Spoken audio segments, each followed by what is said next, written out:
Today, we discuss Miro. Today, I want to talk about the hellscape that is technical diagramming, right? Everybody's nodding their heads right now, And there is a potential solution that I want to share. There was one name that several people brought up. I did some digging, and it's kind of nuts how much this program Miro has for developers. I have to share this. It could potentially be a game changer for you. So my favorite part about Miro is that half the work is already done. Like right now, typically we spend hours starting diagrams from scratch, gathering information. You get buy-in from every team. That's a lot of work to do. But Miro has a full set of integrations with the tools you're probably already using. And they also offer open APIs and SDKs for custom solutions for all those niche diagramming use cases we have to do, right? So the end result is the same, but it doesn't take forever. It's a massive, massive time saver. I'm transforming basic flowcharts and network architectures, and it all lives in one place. So are you using Miro? Have you used it? I want to hear. That's MIRO.com. Get the home field advantage every time with Fairfield by Marriott, official hotel partner of the NCAA. Whether you're a student athlete working toward your championship dreams or your team's biggest fan, Fairfield by Marriott has everything you need to get ready for game day. From comfortable guest rooms to complimentary hot breakfast, Fairfield is part of the Marriott Bonvoy portfolio of hotels and official hotel partner of the NCAA. Visit fairfield.marriott.com to book your next game day stay. Welcome into The Verge, a show which covers the Baltimore Orioles minor leagues. The Verge is part of BSL Radio. Baltimore Sports and Life is dedicated to analysis and discussion on the Orioles, Baltimore Ravens, and the University of Maryland. The site has a team of writers providing coverage of those teams and houses live streaming content weekly. Join the conversations at the message board, like BSL on Facebook, and follow BSL on Twitter.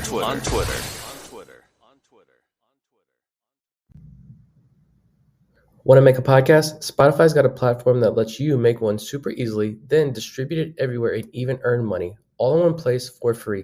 It's called Spotify for Podcasters, and here's how it works. Spotify for Podcasters lets you record and edit podcasts right from your phone or computer, so no matter what your setup is like, you can start creating today. Then you can distribute your podcast to Spotify and everywhere else podcasts are heard. Video podcasts are also available on Spotify. With Spotify for Podcasters, you can earn money in a variety of ways, including ads and podcast subscriptions. And best of all, it's totally free with no catch. Ever since we discovered Spotify for Podcasters, we feel like having options like video podcasts and Q&A lets us be more creative on another level. I highly recommend you give it a try. Download the Spotify for Podcasters app or go to www.spotify.com/podcasters to get started. Welcome to On the Verge. This is Zach Spedden, joined by Bob Phelan. Nick Stevens, our co-host, is out this week, and congratulations to him and his wife on the birth of their second child, a baby girl, who was born on Monday, just in time to see the Orioles home opener. So she arrived on time. Nick is going to be out this week. We expect him back next week.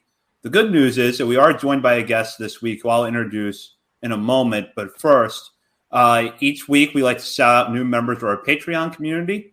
And I'll turn that over to Bob because we've got several new members joining that group as the regular season gets started.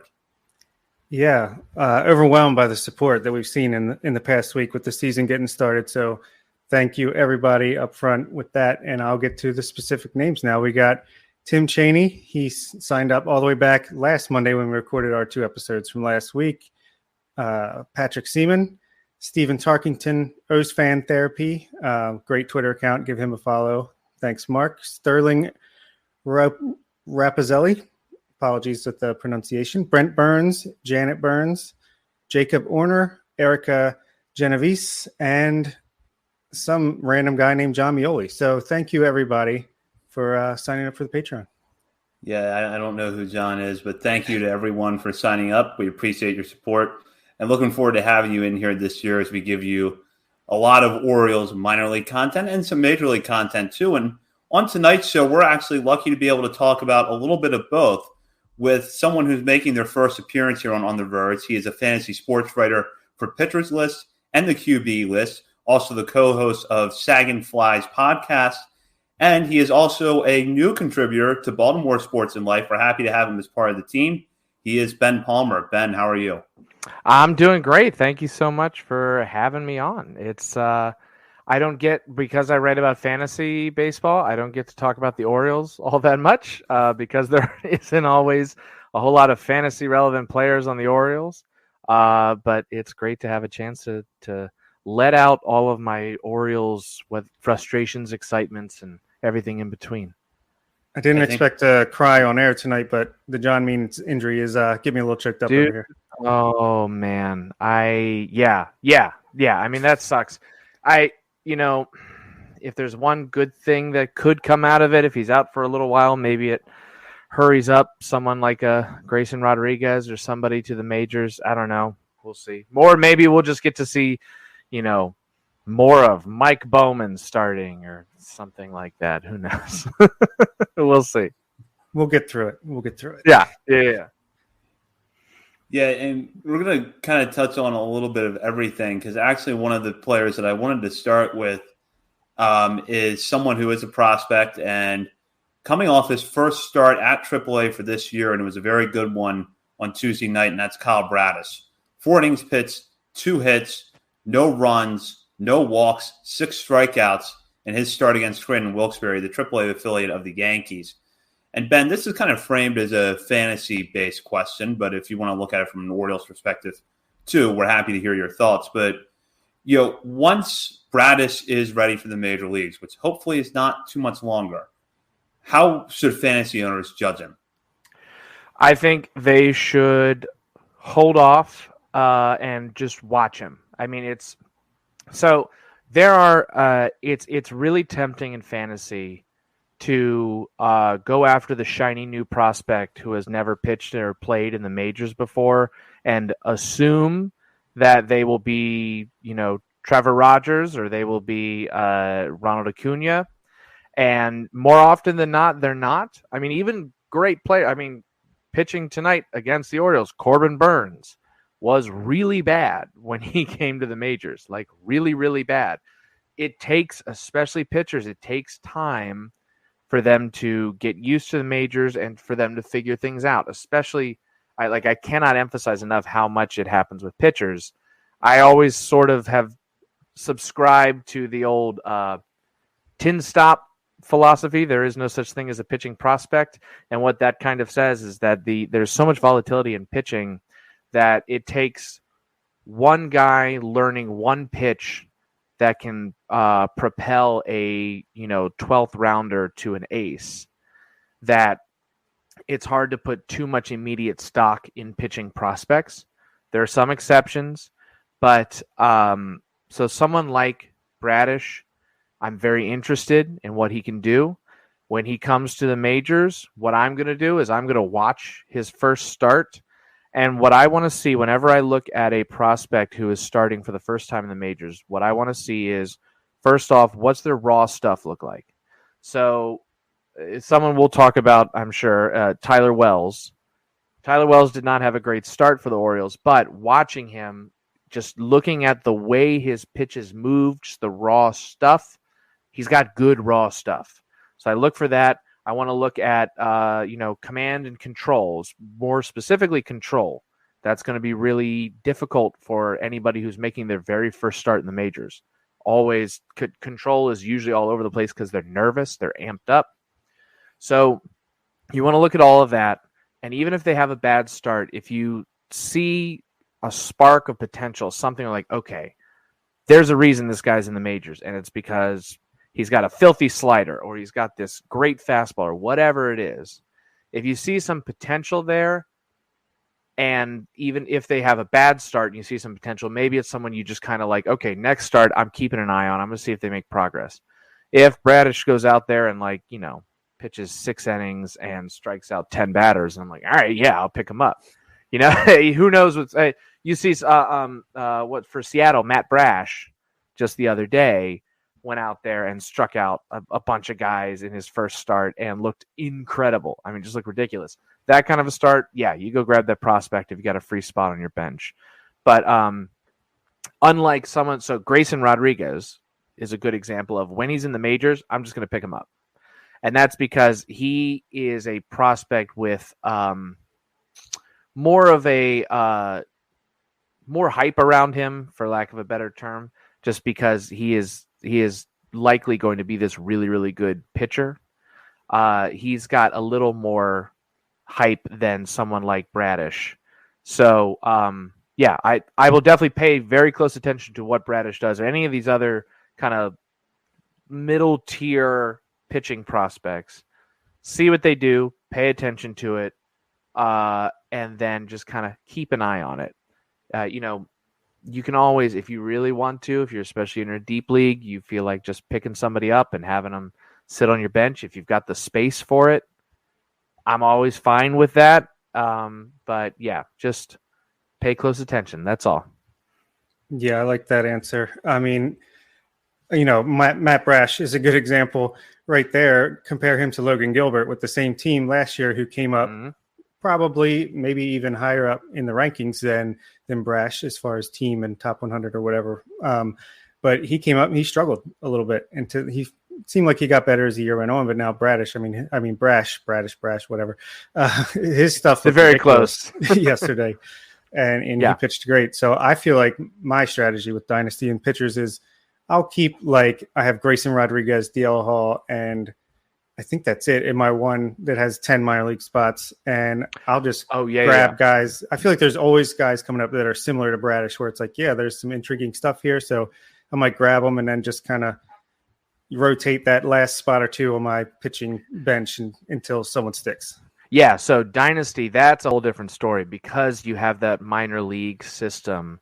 Someone like Bradish probably isn't going to be taking up a minor league spot in your Dynasty league just because it depends on how many spots you have. If you've only got 10 spots, you're probably, if you got 10 minor league spots and 10 teams, then it's the top 100 prospects are basically being rostered, give or take a couple people who like guys outside the top 100. So,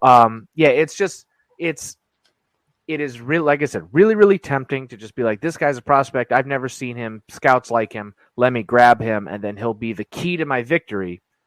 He might be, but that is really playing the lottery. Like, more often than not, prospects in their rookie years are just not going to be amazing. The exceptions are those like once in a generation guys. I think when Adley Rutschman comes up, I think he's going to be great. I think he's a major league ready catcher right now. I think this year Bobby Witt, who for the Royals, is going to be great. But these are guys who are like the top level prospects. Someone like Kyle Bradish or others within the Orioles who are a little bit lower, they're not someone you need to go grab right away. They're just someone to pay attention to. Yeah, and if we can just look at the results from his game the other day, more from just a regular or normal perspective, Orioles minor league perspective, thought he looked great. I mean, the 0 walks, that's new for him. Usually he'll get some strikeouts, he'll pitch well, but he'll have a high pitch count. He'll walk a couple batters at least. Thought the command looked a little bit better than last year, and I thought the stuff was even a tick better. The fastball was like a notch or two higher than it was last year. Curveball looked as good as ever, so really excited for him. I think he'll be up in the next turn or two through the rotation, maybe sooner if this means injury is as bad as we might fear. Yeah, what we saw from Bradish, I think, was kind of a continuation of what he did last year. He went through some command struggles at AAA. He was also giving up a long ball a little bit. Then over about his last 6 starts or so, he was lights out. So I think what he managed to do Tuesday night was him kind of continuing that. And I would expect that once you get him to the point where he's regularly stretched out to 5 innings, he does that a couple of times, you bring him up unless, this John Means injury is something that's going to be a long-term concern.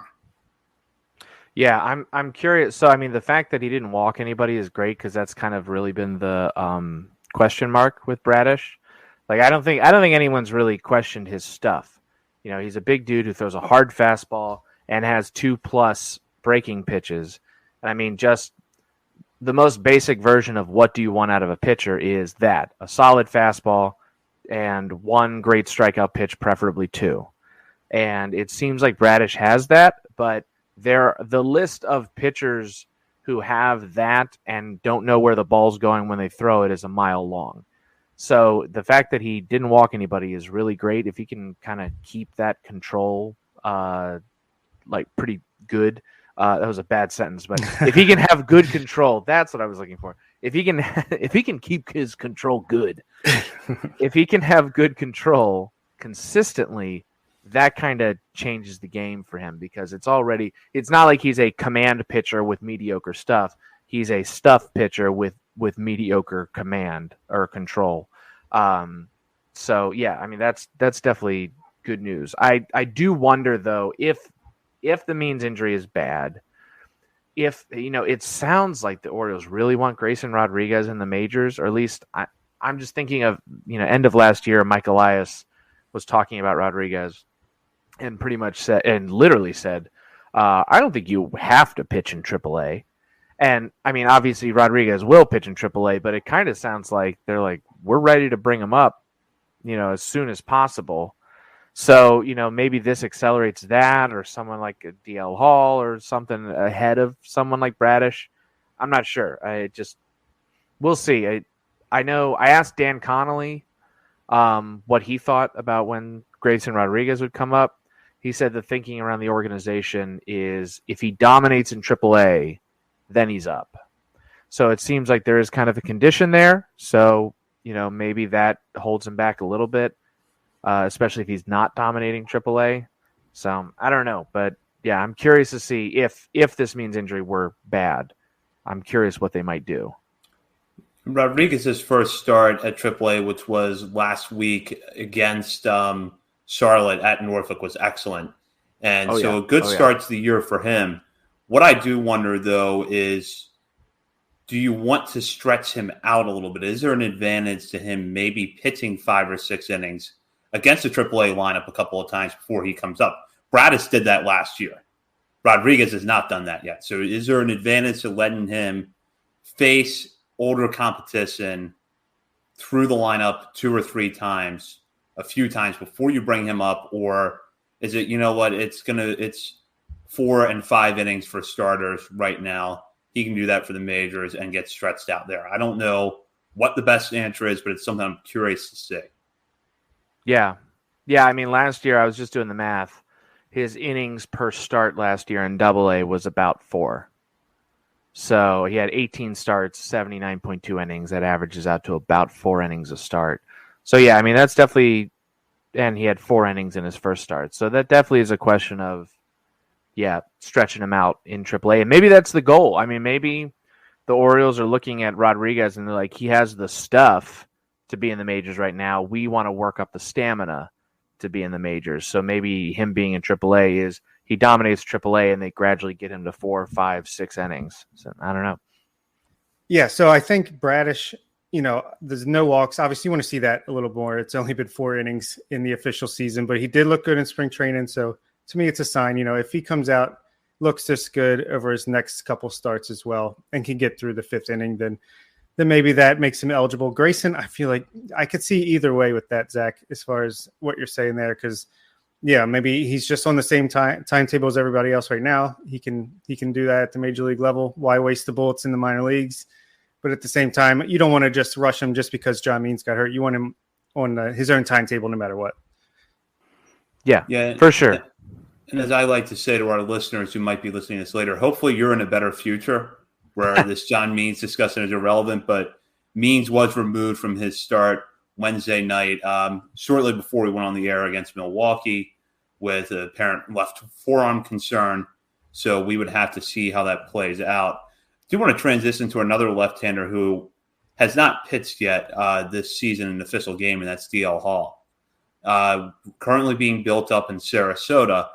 The expectation is that he'll get out of Sarasota, start in the low minors, start to build his way up. And with the 40-man roster spot and the fact that the Orioles need pitching this year, he's probably going to be on track to be in Baltimore later this summer. Now, Ben, I'll put this question. This is kind of from a fantasy perspective. We know that the arm is electric. We know the stuff is really good. But we also know that there's, a bit of an injury history with him and a question of whether or not he's going to stick in the bullpen. I'm not as concerned about that right now as I think a lot of other evaluators are. But keeping that question in mind of whether or not he ends up in the bullpen, does that hurt his fantasy value, or do you look at it and think that it's kind of negligible if the stuff is good. Oh, I mean, if he's stuck in the bullpen, that absolutely hurts his fantasy value. I mean, unless he ends up a closer, or a setup guy if you're in a league where you count holds. Yeah, I mean that definitely hurts.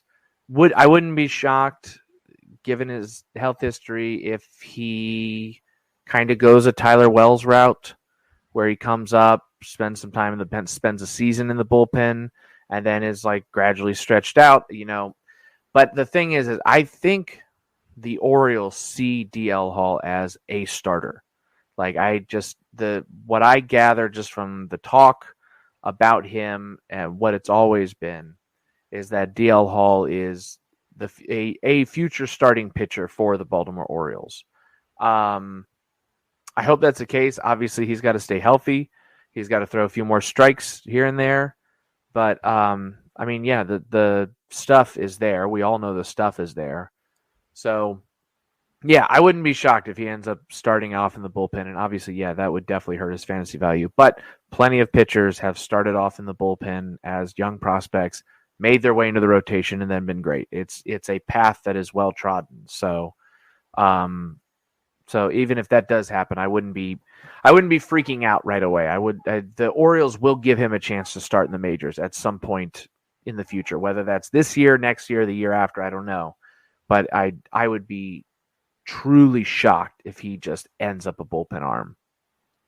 Yeah, a guy with stuff like that, I don't care how likely he is to be in the bullpen. You got to give him that shot to at least stick in the rotation, especially when you're the Orioles and you have no pitching depth and no one really blocking him. So if you're the Brewers and you have Aaron Ashby, who could be a similar type of arm, maybe a little tick below as far as pure stuff goes, you can stick him in the bullpen and be happy about it. But DL Hall, you want him to be Blake Snell, and maybe eventually he's Josh Hader. But yeah, I mean, and also, who knows? Maybe he ends up going the Zach Britton route. I mean, Zach Britton was this great prospect starting pitcher who was, I very clearly remember. I think I said this on a different podcast somewhere. I clearly remember going to Orioles Fan Fest one year, and they had a panel that was the future of the Orioles, and it was the future of the Orioles rotation. And it was Britton, it was Jake Arrieta, it was Brad Burgesson, and it was Chris Tillman, because the fifth guy was Jeremy Guthrie in the rotation that year, I think. So the future, and Brian Mattis. I'm sorry, no, Brian Mattis. And that was the future of the Orioles, those five. And yeah, that didn't work out great. But Britton, Britton was supposed to be this great starter, couldn't hack it as a starter, and then became an incredible closer. So, there is a path for someone like DL Hall to try out starting. If it doesn't work, there is potential. If he has good stuff, he could become a closer. We may see Jorge Lopez go exactly that route. A top prospect pitcher who couldn't cut it as a starter and is now moving into a closer role. He got the first save of the year for the Orioles. So, who knows? That could be possible too. But like I said, DL Hall's going to get a shot to start. He may blow it and he may be awful, but he's going to get a chance at the very least. Yeah, don't forget Troy Patton as part of that cavalry. Oh boy, yeah. Speaking of saves, who do you out of the Orioles? It's definitely a tough position to crack, at least when you're looking at Orioles. But who do you think you should grab if you're in a fantasy league right now for prospective saves? Jorge Lopez currently has a job, but who knows how stable that is. He already blew kind of one thing. You got Felix Bautista, whose stuff is insane right now. It's just a matter if he can control it. Maybe he wins that job. Dylan Tate is there. What do you think? Yeah, so I think immediate future, it's Jorge Lopez probably. But my favorite candidate to end up with saves is Bautista. He looks like a closer, stuff wise. This sounds, every time I say this, it sounds like I'm an old person who's like, forget your analytics. I use the eye test. And that's not what I'm saying at all. What I'm saying is the guy throws 101 mile an hour fastball that pops. I mean, that thing is it is a 70 grade fastball. And he has a splitter that sits at like 86 and has killer movement on it. The question, obviously, like you said, is control. If he can't control those pitches, then he's not going to get the closer job. Dylan Tate. That's the story of Dylan Tate. Filthy stuff. And he doesn't know where it's going when he throws the ball. So that could happen for Bautista. But looking at it, if you're looking for a really good closer, what do you want in a really good closer? You really only need two great pitches. Plenty of closers have built their careers off of that, and Bautista feels like he has it.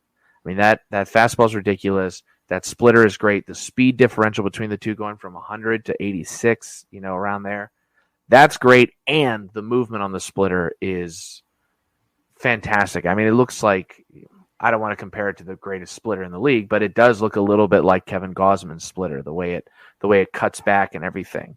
Obviously, Gausman's splitter is like next level ridiculous, but it looks like he's got those two great pitches, and if he can control them, I don't see any reason he can't be a pretty nasty closer. But I don't think he has that job right away. So if you're in a fantasy league, I don't go pick up Felix Bautista right now.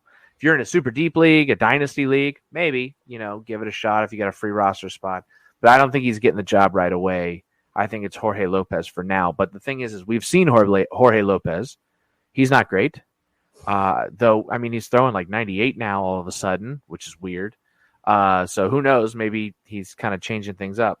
But we've seen Jorge Lopez in the majors. He's not great. Dylan Tate, we've seen in the majors. Also not great. So, Bautista's kind of the shiny new prospect. So I'm kind of falling into the trap I warned about earlier. But yeah, I just think raw stuff, he just looks like he has closer stuff. And I don't know that Lopez and Tate do. Yeah, and there's been a lot of good stuff on baseball Twitter about Felix Bautista. I love the thing that Mike Petriello wrote about him. It seemed like he has more spin on his fastball for someone that throws as fast as he does, like by far in the short sample size. And, it's exciting stuff, but he's got to go out and do it now. And Michael Baumann could be another guy, maybe, if they don't give him a shot in the rotation. He throws hard with a nice slider, but he does quite as exciting. Yeah, I'm curious about Bautista now that you mentioned his spin rate. I'm looking it up right now because I'm curious what his spin rate is on his fastball. Oh wow, yeah, he's got a good high spin fastball. It's got good movement. Yeah, that splitter has 30 inches of drop on it, which is 5.5 inches more than your average split change. And his slider has over 6.5 inches more vertical movement than your average slider. Like it's a ridiculous. He's got great stuff. It's just like you said, control. Another list that is a mile long is pitchers with great stuff and terrible control. But if you can make Wander swing and miss 3 times, and then got hitters gearing up for 100, and then you drop that splitter on them, it looks good on TV at least. Oh yeah, for sure. Yeah, and kind of going in a different direction here. Keegan Aiken, after a horrible spring, has gotten off to a pretty solid start in the Orioles bullpen. Back-to-back scoreless outings now in multiple innings of relief. I have, and Bob, Nick, and I have said for a while that we think that Aiken's future in the major leagues, if he has one, is in the bullpen. Ben, are you buying into, not so much from a fantasy perspective, but just from a regular baseball perspective, buying into the idea that maybe this multiple inning relief role is where Keegan Aiken belongs, or is this just good luck over a small sample size? I feel like, so Aiken he's never really impressed me all that much. I mean, the thing is, so last year was the biggest sample size we've seen of him in the majors. And what did we get? We got a pretty good fastball. I mean, I will give him credit on that. That fastball was really good at inducing weak contact at a 330 weighted on base average against, which is about average. I mean, the problem came in home runs. It had a 201 isolated power, which is really, really bad. Part of that might be Camden Yards in 2021 being different, being the home run friendly ballpark that it was. But the thing is he doesn't, I haven't really seen a pitch that is like a put away pitch. His slider and changeup were mediocre. Slider was his actually slider and changeup were tied for his second most used pitch. Slider had a 24.3% chase rate last year. That's boring. That's not good. You want like at least 30% at least of getting it, percentage of times it's chased outside the strike zone, and a 9.3% swinging strike rate, which is also below average. Changeup was kind of the same story. Only difference was it had a 13.4% swinging strike rate last year, which is pretty good. But, the pitches also got launched like a good bit. Hitters were crushing those pitches. So I don't know. The thing with Aiken is I don't see right now. I don't see the pure stuff. Like I said, when you're building a great starting pitcher, what do you want? You want a solid fastball as a foundation, most likely, and you want a wipeout breaking ball or off-speed pitch, and then another breaking ball or off-speed that serves as a solid backup. He has a solid fastball and nothing else. And that doesn't, I don't know that that's a starter right now. Like I said earlier, pitchers can learn a new grip on a slider and completely change the pitch, and all of a sudden it's a filthy pitch. That happens all of the time. So it's definitely possible that could happen with Aiken. But yeah, for now, I think I would personally prefer seeing him in the bullpen compared to some of the other pitching prospects that could be in the rotation. Yeah, I have absolutely no hope for him as a starter anymore, but I do think he could be at least a decent swingman, middle of the bullpen guy, or middle innings of the game. I think he works best in that one time through the lineup.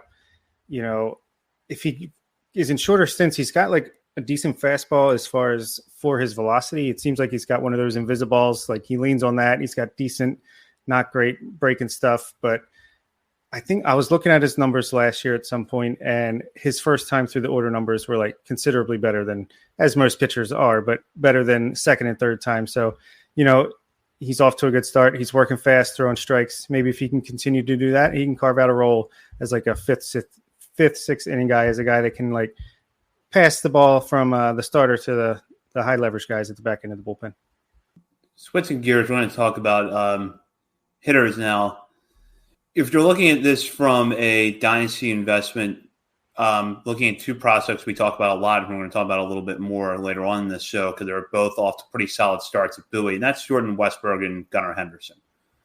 Westburg might be seen as more of a high floor guy, a little older, skill set is a little bit more well-rounded, has more experience, whereas Henderson feels a little bit higher risk, but higher ceiling because he's got that ridiculous power from the left side. And if he just gets that overall hit tool into place, it seems like the sky is the limit for him. So if you're looking at it from a dynasty league perspective, do you go with the high ceiling in Henderson or the high floor in Westburg?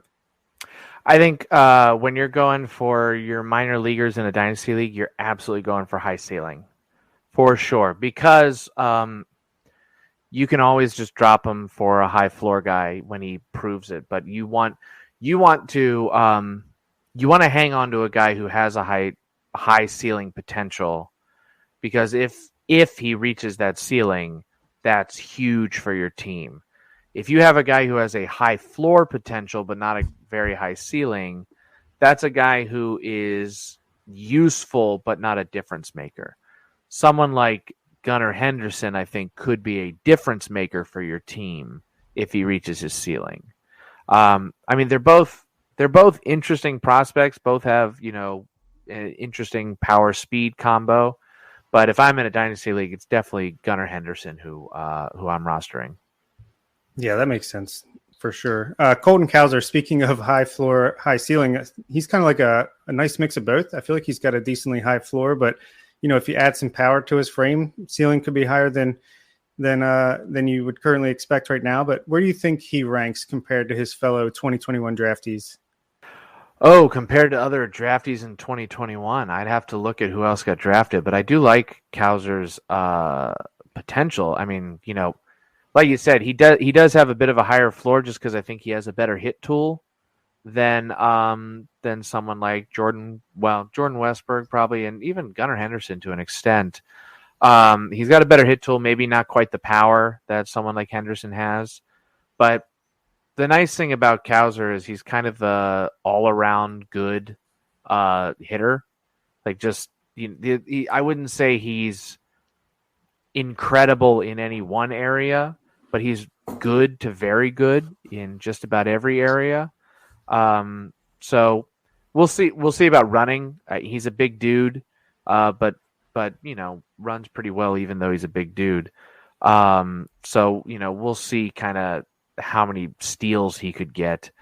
But I mean, he's definitely a very, very interesting prospect. I mean, we're probably looking at not seeing him in the majors for at least another year or two. I mean, he's 22, so might only be a couple years depending on how he does in the minors. But yeah, no, he's definitely someone I'm interested in. If we're talking about Henderson, Cowser, and Westberg, if I were to rank those three dynasty-wise, I would probably rank Cowser first of the group just because he is that good mix of high floor, high ceiling. I think Henderson might have the higher ceiling, but I think he does have the lower floor. So it's close. I mean, I could be convinced into Henderson over Cowser, but yeah, I would probably go Cowser, Henderson, Westberg. But yeah. One of Cowser's teammates right now at Aberdeen, part of an Aberdeen lineup that has been tearing the cover off the ball over the first week of the season, is Kobe Mayo, who's coming off an excellent 2021 and is a guy right now that is either in or just outside of most major top 100 prospect lists. If he builds off of what he did in 2021 and has a really good 2022, what does that do for his stock going into next year? Oh, I mean, it's, Mayo's a guy who we're probably not going to see for a few years, given how young he is and everything. He's in the high A, but if he is able to just continue crushing all through the minors, then yeah, I mean, he's going to be awesome. He's got good power, and he's got a decent hit tool. I'm curious how the power will translate as he climbs through the minors. But yeah, I mean, even he's another guy who's like a big dude. He's real big, isn't he? He's like 6'5" or something. He's a big dude, and also similar to Cowser, can run decently well, which is cool. So yeah, I mean, if he's able to build off what he did last year, which was nuts. I mean, he crushed the ball last year. If he can kind of build off of that and continue showing that his power translates, I think that's really going to be the big thing, is does that power, as he gets to higher and higher and higher level pitching, as he goes double and triple A, is that power still there? Does it remain consistent? And if it does, then he is suddenly a very, very, very interesting prospect. Right now, he's a guy where I'm like, yeah, just keep an eye on him. I don't know if in a dynasty fantasy league, I don't know if I'm putting him in my minor league spot. It depends on how big the league is and how many minor league spots you have. But he's definitely someone worth keeping an eye on. The problem is he could easily hit double A or especially triple A and just he can't handle the pitching. And then all of a sudden just the bottom drops out. So that is something to keep an eye on. But I mean, the raw skill set is very, very interesting. And last fantasy-related, dynasty-related question: how deep does a minor league system have to be to stash Heston Kjerstad at this point? I don't think it has to be all that deep. Kjerstad, he's had the health problems, which nothing you can do about that. It's not like this. It's not like this health problem was like a hamstring injury that's been nagging him or something like that. Like this is entirely different. I'm hopeful that he just kind of picks up this year and starts crushing the ball. He's 22 years old, and has good hit tool. Not as great of a hit tool, but good power, solid fielder. So, I think if you're in a dynasty league good example. I'm in a dynasty league where you have, It is a 16-team league with 15 minor league spots. Kierstead is rostered in that league for sure. I think even in my other league where we have 10 minor league spots, it's like a 12-team league. I think he's rostered there too. So, yeah, he's got good potential. Like I said, nothing you can do about the issue that he had. And it also hopefully isn't something that like comes back and haunts him throughout his career. I mean, who knows? We'll see. But yeah, no, I think you could definitely roster him in most dynasty leagues for sure. We'll kind of wrap up the fantasy discussion here just to get your thoughts generally on what you're seeing from the Orioles pitching staff, both the rotation and the bullpen. Specifically looking at the guys you know are going to be starters for the rest of the year. So really the top four in Means, Wiles, Zimmerman, Wells, or at least the four that are penciled in for starting right now. And then the bullpen, we've talked about Jorge Lopez, Felix Bautista, and Keegan Aiken a little bit, but looking at that group as a whole, they've been mostly successful through the first few games of the season. How sustainable is that, though? Yeah, so starting with the rotation, I mean, injury pending. Means is kind of who he is. I've always loved John Means. He's got great stuff. So in the very first article actually I wrote for Baltimore Sports and Life was looking at what to expect from John Means this year. And one of the things I mentioned was that Means has a habit of throwing the ball in the strike zone a lot, which is good on one hand because it limits walks. But on the other hand, if you're throwing the ball in the strike zone all the time, you're not going to get hitters to chase the ball outside the zone because you're just not throwing it outside the zone at all. And strikeouts have always kind of been an issue for Means. Even in his first start this year, he only had a 23% CSW, which is called strikes plus whiffs, on the night, which is really low. You don't want to see that. Even his changeup, which is his put-away pitch, had a 28% CSW. He had 5 strikeouts in 4 innings, which is awesome. But he isn't really getting the swings and misses. And I think part of that is because he is pounding the strike zone. And I would love to see him just edge out of the strike zone just a little bit more specifically with his off-speed and breaking pitches. If he could do that, I think he could increase his swings and misses. That's kind of a minor thing. If he keeps up his success, far be it from me to tell him to stop doing what's working. Jordan Lyles, I have said since he got signed, I think he's a warm body that is able to throw 180 to 200 innings. He's, first start of the year, he did what he does, which is he gives up runs. He always has. You look at his whole career, it's, an ERA between like 4.5 and 5. He's just not a very good pitcher. There isn't much else to say. He's just not great. His first start of the year, he mainly went with a fastball curveball combo, and the curveball had a 9% CSW, which is garbage. I mean, I was saying 23% for Means was not great. 9% on his curveball, which is supposed to be his out pitch, is trash. So, Lyles, he's basically his qualifications to be in the Orioles rotation is he is upright and alive and can throw the ball. I am not, thinking that Lyles is suddenly going to figure things out. History is the best predictor of future success. And Lyles' history is not great. Tyler Wells, like I mentioned, I really like his raw stuff. Got a great looking slider. Looks really, really nice. Curveball looked pretty good too. Not from a results standpoint on any of it because he got knocked around a bit, but just the movement on it and everything looks good. It's good looking stuff. Got a deep repertoire. I'm curious to see what will happen to him going forward as he stretches out a bit more. I'm optimistic with Wells for sure.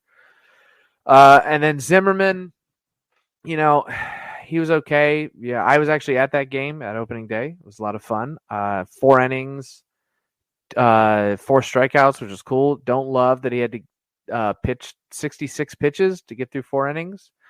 That's not great. I also wrote an article about Zimmerman, and the thing that's really interesting with Zimmerman is he has a really, really good slider and a really, really good curveball. Two like good pitches that get chases outside the strike zone and get swings and misses.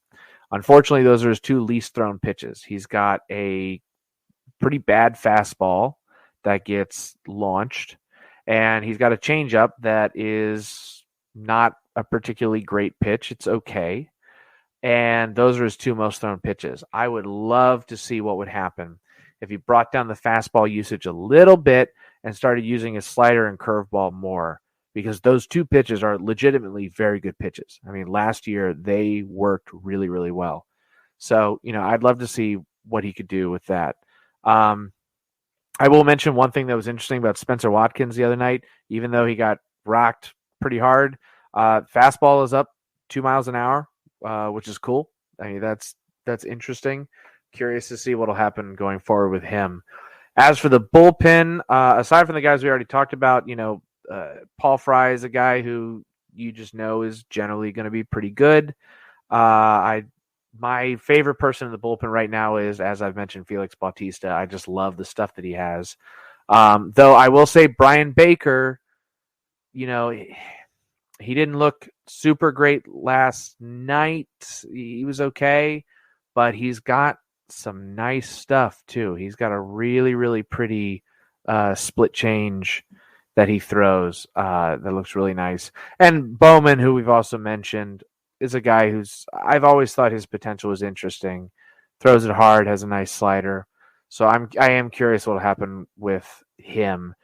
The thing with this bullpen is there are just the Orioles, I think, are kind of going with the, spaghetti on the wall approach. Just throw everything on the wall and see what sticks. And we've got a massive bullpen full of a bunch of young guys who, when you watch them pitch, from the worst major league pitcher to the best, there will be something where you watch them pitch and you will go, oh, that's why you're in the majors. It is this pitch or whatever it might be. There is a reason they're in the majors, and it's because there is something interesting about them. And it's, one of them might have a great curveball or they've got a killer fastball or something. So I think the Orioles are just throwing all these guys at the wall and saying, like, let's see what happens. That's kind of what this year is I think kind of figuring out, what do we have? We know we've got these prospects in the minors who are pretty close to being ready to come to be in the majors, probably will be later this year. So what do we have to support them with? Because even if Grayson Rodriguez is an ace and Adley Rutschman's the best catcher in baseball, those are two players. You need a full team of at least solid supporting members. So, I think that's kind of what they're going with. I'm curious to see what will happen. I would love to see some of these bullpen guys, kind of put things together and suddenly the Orioles have a pretty good bullpen.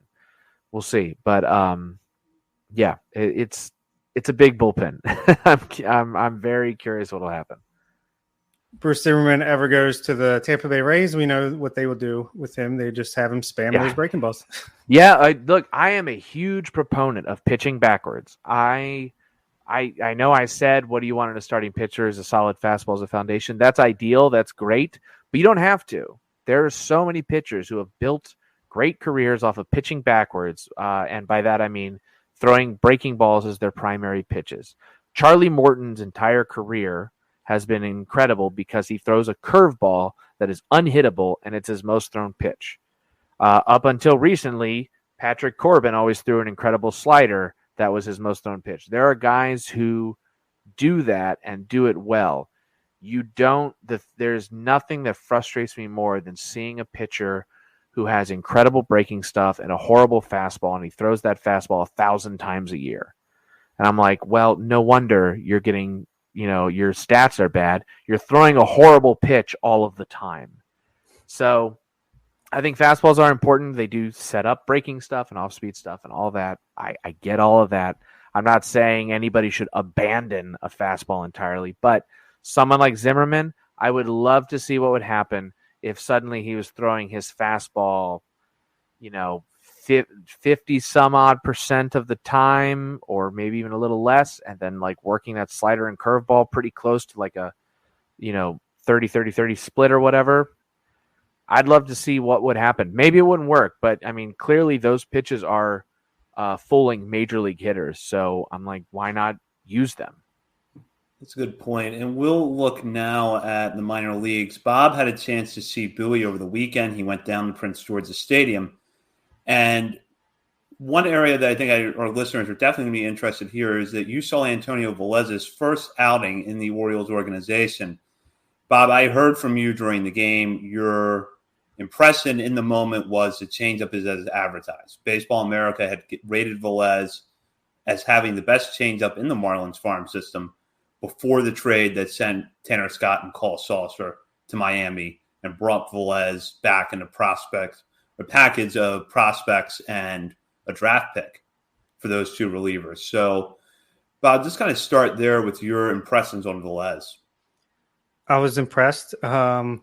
He's 24, 25 years old. Not really his fault because of the COVID season, and last year was his first professional experience. So, I mean, it's just unfortunate. I think a lot of these guys in the minor leagues are like a year behind still. But, I mean, to me, it looked like Kevin Smith and Kyle Bradish at the beginning of last year when they were in AA. Like, he should be in AAA very quickly. Just too talented for this level, I think. I mean, yeah, he throws everything for strikes. I thought we heard there was a velocity uptick for him, but he was sitting 88 to 91.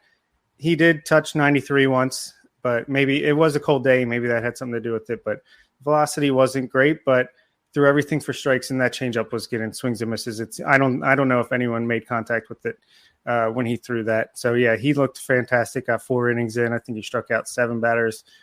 Struck out the side in the second inning. It was swinging, looking, it didn't matter. He did walk 2, but it wasn't because he's wild. It was they were just missing those pitches. So yeah, was very impressed with his first appearance. We'll see where he goes from here.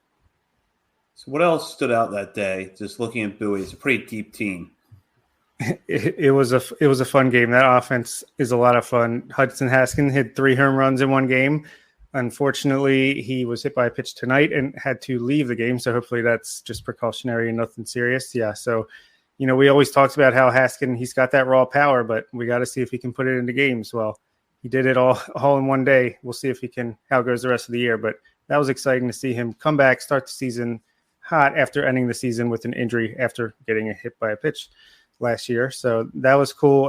My favorite moment, though, was Jordan Westberg hitting a go-ahead 2-run homer that you knew was gone the second it left his bat, and so did he. He stood there, admired it, flipped his bat a little bit, shouted some expletives to the bench to fire him up, and circled the bases. That was my favorite part of the day.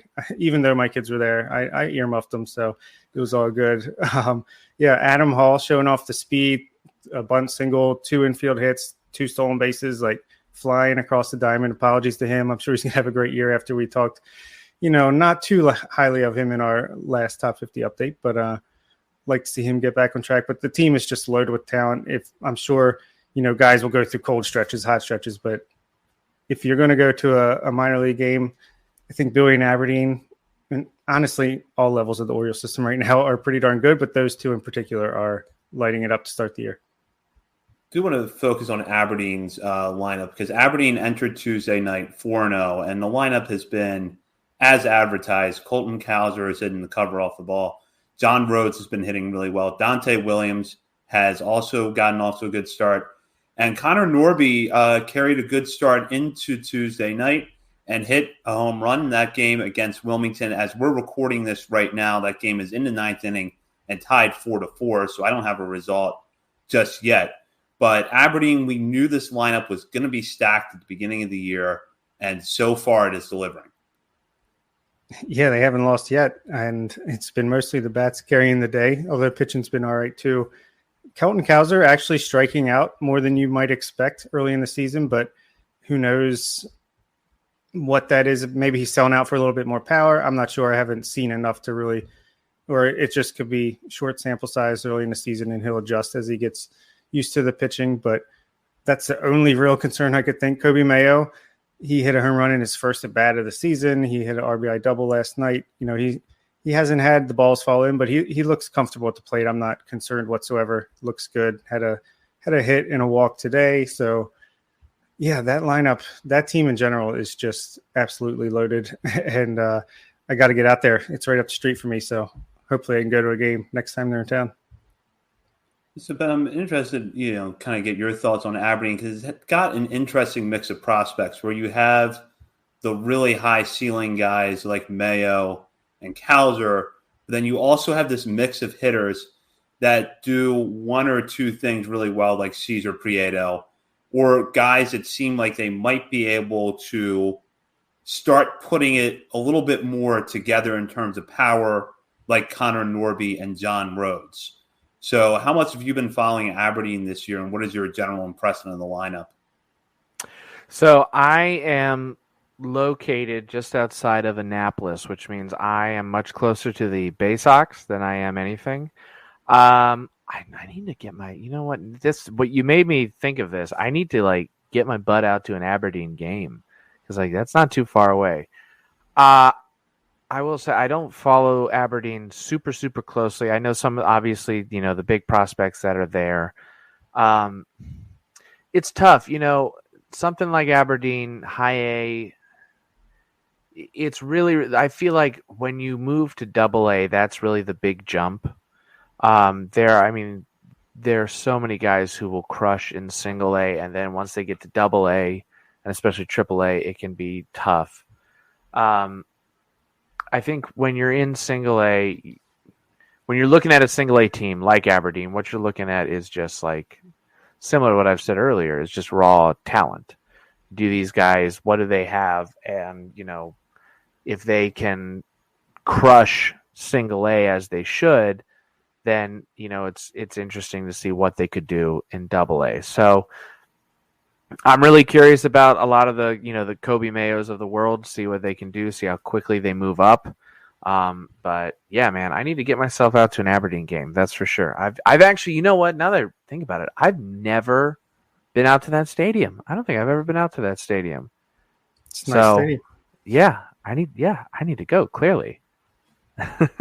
Nice place to watch a game, and it's got a very high-powered lineup to start this year. So looking at some scores here Wednesday night as we're recording, Norfolk defeated Scranton Wilkes-Barre 5-3. The good news, Kyle Stowers back in the lineup tonight with a 1-for-3 performance after getting hit on the hand on opening day last week. He was pulled out of the lineup for a little while, but got back into action tonight, which does come on the back end of Yusniel Diaz getting hurt on Tuesday after a promising start with a hamstring injury. We don't know the full extent of that just yet. Hoping it's not a major setback, but also a little bit worried that it's, a sign of his injury history, which has been a problem for him, repeating itself. Interesting thing here is that Taron Vavra and Jahmai Jones are both off to good starts. Vavra continued that with a 3-for-4 performance on Wednesday night, bringing him up to a 323 average and 866 OPS. Over a very small sample size, mind you, but still promising. Jahmai Jones, meanwhile, went 2-for-4 in this game. Now has an OPS of 1.169. He is batting .360. We saw Jahmai Jones hit the ball really well for a few months last year, then cool off and struggle in the major leagues. However, it's hard to not look at this, especially after a pretty promising spring, and not feel a little excited. So, Bob, I'll start with you here on Jones. How are you balancing tempering the expectations a little bit versus feeling like he should be in the majors now, or are you not trying to balance that at all? Well, I mean, who's blocking him? First of all, Rougned Odor, Chris Owings. Why not just bring him up and let him see if he can imitate his hot start at the major league level? But I mean, he's the same guy he was last year, I think. I mean, he looked good in spring. He hit the ball hard. He's off to a great start. He got off to a good start last year. So you want to see him sustain it. We've talked about how he has the tools. It's more about, is he able to put them together and have some sustained success? So give him a month or two, or I don't know. It depends. If Rougned Odor or Chris Owings can at least be passable, in an ideal world, I'd give him a month or two to see if he can sustain the success that he's showing. But when he does come up, I would slide Terrin Vavra. Vavra's been playing center field most nights, I feel like, and looks okay out there. But the versatility is cool. But I'd rather see Vavra get some everyday at bats at second base, get used to that position once Jones inevitably does get called up at some point, and go from there. Maybe Vavra can work his way up as well at some point in the summer. But it's always good to get off to a good start. Ask Rylan Bannon about that last year. So Ben, I mean, I'm sure you saw Jones a little bit at the majors last year. We know he was having struggles really just laying off too many pitches that were in the strike zone. That was a major problem for him. But what would you want to see from him out of AAA before you gave him an extended shot in the majors again? Yeah, I mean, I think he's got the hit tools. He's got a nice power speed combo. I'd like to see him start hitting righties a little better. He's pretty good against lefties, but I think in general he's a solid hitter. I think honestly the big weakness for Jones is his fielding. He's not an especially great second baseman. I mean, he's passable, but I don't know. I think that more than anything is what's going to probably block him a little bit, is just he's not a very good fielder.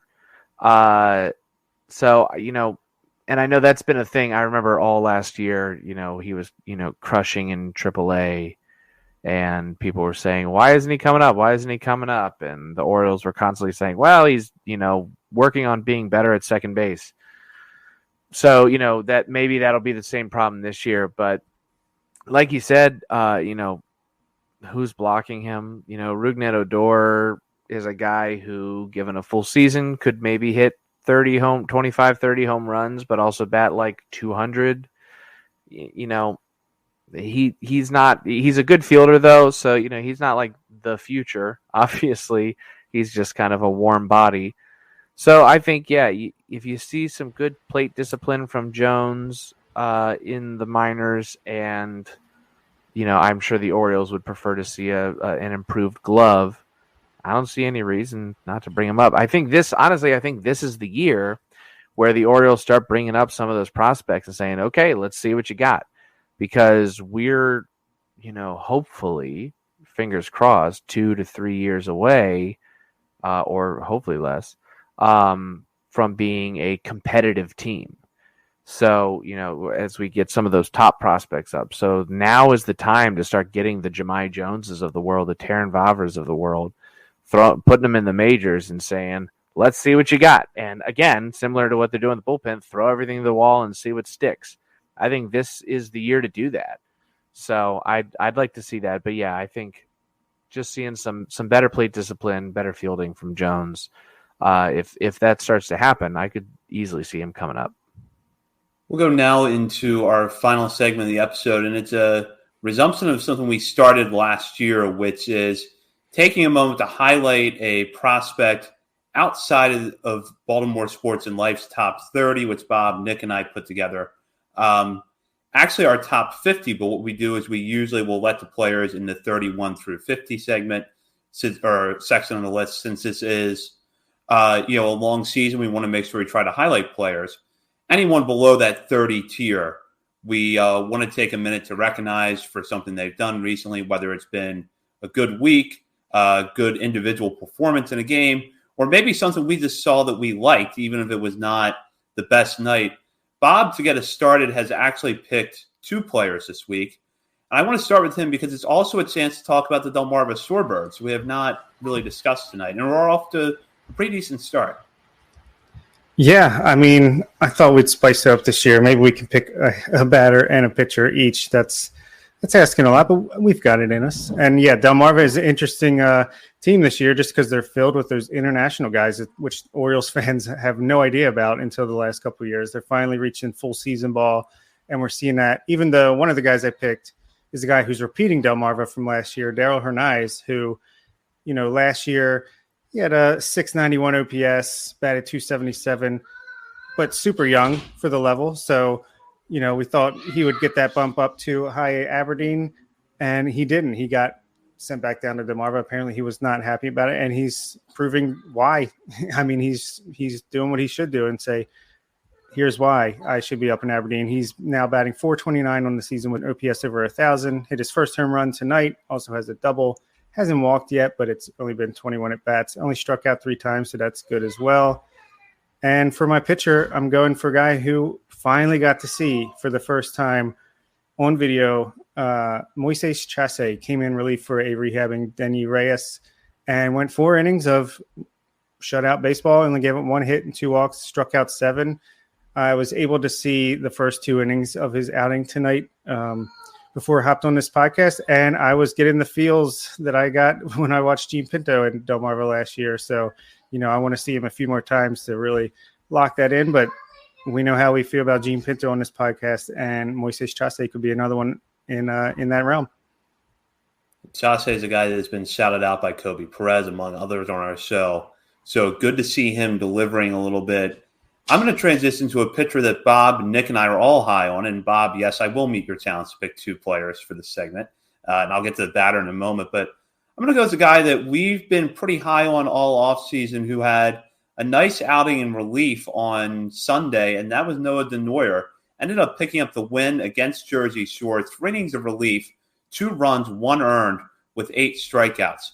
Undrafted free agent who has flashed some promise, looked pretty good last year.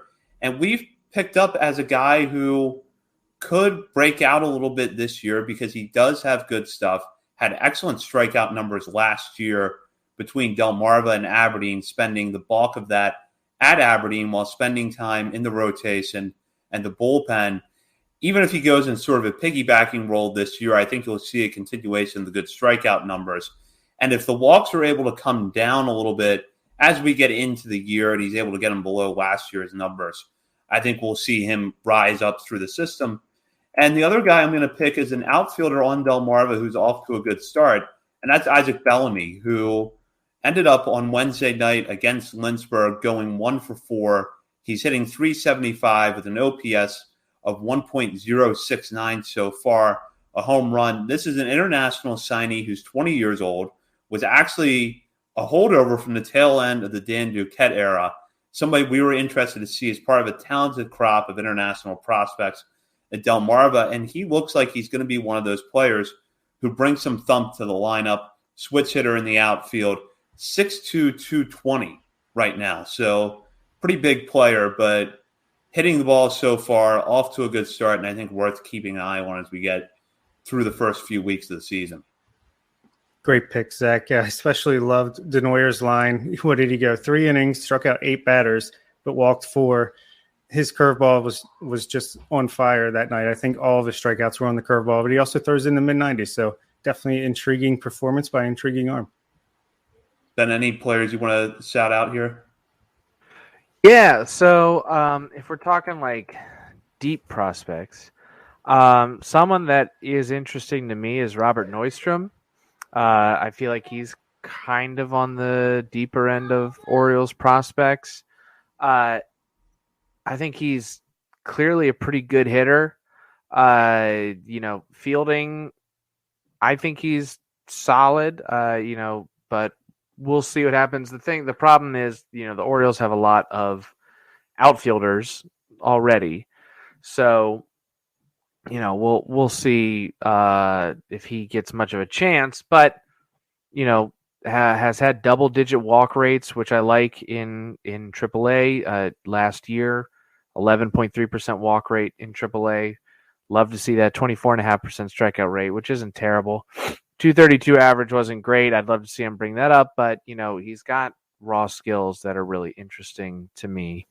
And then I kind of, I'm interested in Ofelky Peralta as well. Another guy where it's, raw stuff is really interesting. He's got a really good plus curveball. I'd like to see what he can do with some of his other off-speed breaking stuff. But, he's been in the organization. He's been in baseball for a long time, if I remember right. Yeah, he's been in the organization since 2014. I don't know if he has a future as a starter or a bullpen arm, but I am very interested to see how he would translate to the majors. Maybe he ends up being kind of part of that, throw everything in the bullpen and see what happens. He's got good stuff. Maybe he ends up being a useful bullpen arm. I don't know, but might as well give him a try for sure, especially since he's been in the organization for 8 years now. So yeah, those are two kind of deeper prospects that I think are very interesting. Yeah, Peralta's survived, 2 regimes, so clearly there's something they see there. And Newstrom actually robbed a home run tonight, and when he hits them out, they are crushed, and they look beautiful. Yeah, Newstrom hit a double at Norfolk last week, a walk-off that I think if not in Harbor Park in April is probably out. But Tide Sitters got to deal with that damp air and the deeper dimensions of Harbor Park early on this year. So, Ben, we've really appreciated having you on tonight. Tell our listeners where they can find your work and what you've got coming up here. Yeah, absolutely. So a lot of my work is over at pitcherlist.com. Every week I do a column that I've been doing for about 4 years now where I take a look at the hitters you should be starting and avoiding for the upcoming week. Just kind of looking at pitching matchups for the upcoming week, or hitters who, hitters who are really good against lefties and they're facing 4 lefties this week or something like that. Just kind of for mixing and matching some of your middle of the road guys. I always say, always start your studs. But for some of your middle of the road guys who are filling out your roster, this might be a good week to pick up on, get a head start on a hot streak. So I do that every week. And then I also do, some deeper research pieces periodically as I can figure. I did one, came out on opening day, actually, on why everybody's getting hit by pitches all of a sudden. Hit by pitch trends are way up. Everyone's getting hit at, all-time highs. And so I did a dive into why is that happening. And then also look for some Orioles stuff at Baltimore Sports and Life. I don't have anything in the pipe right now just because it's early in the season. I based on how much I've been talking about Felix Bautista, wouldn't shock me if I end up doing a Felix Bautista piece. So, we'll see. But yeah, keep an eye out there. And then I'm on Twitter at Ben J. Palmer if you want to look at my Orioles tweets or other awful tweets. You can check out Ben's work as well as the work of our colleagues over at BaltimoreSportsAndLife.com, where you'll not only find Orioles coverage, but Ravens, college sports coverage, and more. Be sure to hop on the message board there and join the discussion with readers of the site as well as contributors. You can also follow us on Twitter at BSL and The Verge for nightly updates of the Orioles minor leagues. We've been sticking with our formula on there of video content as well as lines around the farm system from both hitters and pitchers that are interesting. We'll have lots of new content coming up there as well as on the podcast, where Bob, Nick, and I will be back at our normal time and night next Monday. So be sure to check in for that. And thank you for tuning in live or listening to download as we did our later show this week with the Orioles opening their regular season on Monday. So for Ben Palmer, Bob Phelan, and Nick Stevens, this is Zach Spedden. You've been listening to On the Verge. Introducing Carvana Value Tracker, where you can track your car's value over time and learn what's driving it. It might make you excited. Whoa, didn't know my car was valued this high. It might make you nervous. Uh-oh, market's flooded. My car's value just dipped 2.3%. It might make you optimistic. Our low mileage is paying off. Our value's up. And it might make you realistic.